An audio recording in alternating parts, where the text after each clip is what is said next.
Motor వచ్చేసి మన ఎదిగాల fit చేయడం జరుగుతుంది. ఇది ఫిట్టింగ్ చేసిన తర్వాత వాటర్ పోపించను. ఇది ఎదిగా కోసం తీసుకొచ్చింది మోటారు. 1 inch motor. ఇక రంజాన్ పండగకి మన ఈద్గాలు ఫిట్ చేయడం కావాలి కాబట్టి పండగ రోజు ఫిట్ చేయడం జరుగుతుంది. పండగ ఒక రోజు ఉందా ఇది బోరు మెకానిక్ చేయడం జరిగింది. మోటార్ వేస్తున్నాం. అర్జెంట్ అంటే ఒక రోజు ముందు ఫిట్ చేయడం జరుగుతుంది. ఇది రంజాన్ స్పెషల్గా వాటర్ పోస్తుంది ప్రతి మోటార్లో. ఎన్ని లీటర్లు పడతాయి బాబు?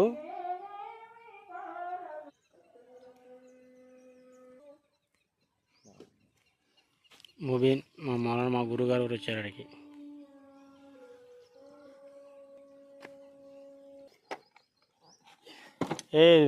థ్రెడ్డింగ్ స్లిప్ అయింది బాబు.